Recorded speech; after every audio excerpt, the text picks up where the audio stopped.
देश की राजधानी दिल्ली एक बार फिर अपराधियों का अड्डा बन चुकी है। यहाँ शूटआउट और चाकूबाजी सरेराह होने लगी है और पुलिस बेबस नजर आ रही है,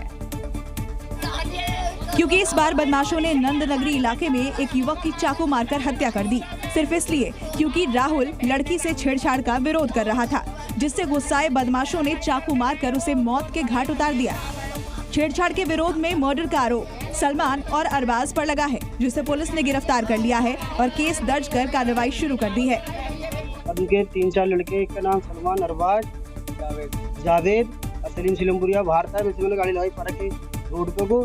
सलीम सिलमपुरिया ने बाहर से ऐसी डंडे में चाकू लगा हुआ था, डंडा वाला चाकू आता है गुप्ती सी, वो थी सलीम सिलमपुरिया ने वो दिया उसे।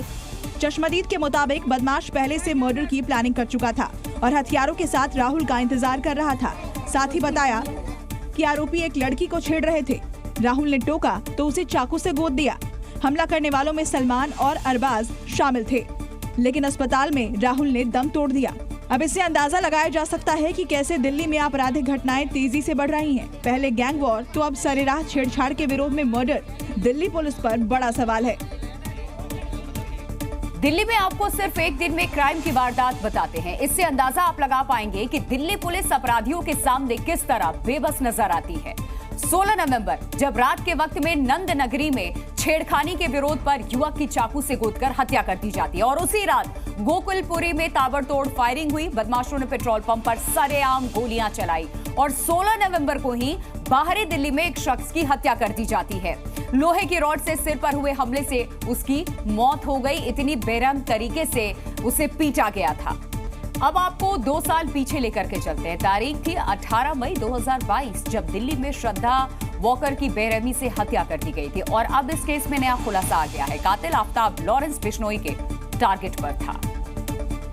श्रद्धा के कातिल को मारने के लिए लॉरेंस गैंग के शूटर को मुंबई से बुलाया गया था। आफ्ताब को साकेत कोर्ट में मारने का प्लान तैयार हो चुका था, लेकिन दिल्ली पुलिस के पुख्ता बंदोबस्त की वजह से लॉरेंस का प्लान फेल हो गया।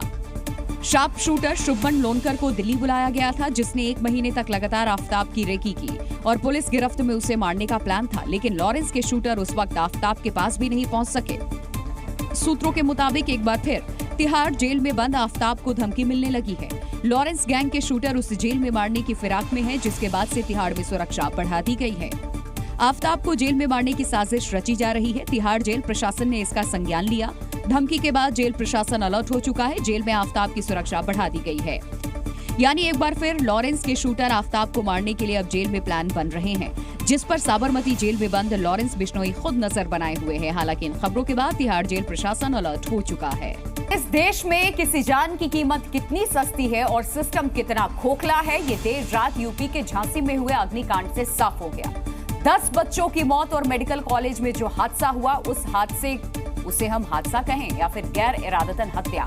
क्यों ऐसा हम कह रहे हैं जान लीजिए आप। क्योंकि हॉस्पिटल के फायर अलार्म काम ही नहीं कर रहे थे। आखिर इसका जिम्मेदार कौन है? फायर एक्सटिंग्विशर्स भी बेकार पड़े हुए थे। सवाल यह है कि 2019 के बाद सिलेंडर की यहां जरूरत नहीं थी, अलार्म यहां पर काम ही नहीं कर रहे थे। क्यों यहां पर आखिरकार नहीं रखे हुए थे ये सारी चीजें? आरोप है कि आग लगी तो स्टाफ भी यहां से भाग गया, जबकि वक्त रहते रेस्क्यू होता तो बच्चों की जान बच सकती थी। जो 10 नवजात बच्चे जलकर के मर गए, आखिर उनकी मौत का जिम्मेदार कौन है? क्योंकि अभी तक किसी की कोई जिम्मेदारी तय इस पर हो नहीं पाई। ऐसे तमाम सवाल है जो इस हादसे को हत्या कहने पर मजबूर करते हैं। सवाल इसलिए क्योंकि जिंदगी बचाने वाले मौत की आग में जिंदा छोड़कर भाग गए। न फायर सिलेंडर काम आए, न फायर अलार्म, और यूपी का झांसी मेडिकल कॉलेज मौत का अस्पताल बन गया। बच्चा नहीं मिला। सिस्टम की नाकामी की ये तस्वीरें देखिए। कहाँ तो अपने घर के चिराग को बचाने के लिए माँ बाप धरती के भगवानों के पास इलाज कराने लाए थे, कहाँ अस्पताल से उनके जिगर के टुकड़े इस हाल में निकले तो माँ का कलेजा फट गया।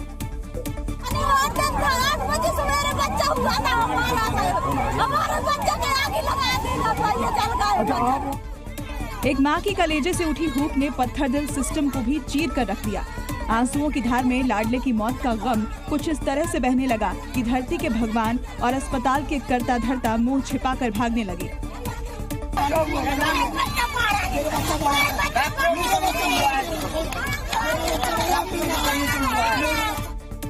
जिस NICU में मौत की आग धधकी, वहां आने और जाने का एकमात्र रास्ता था।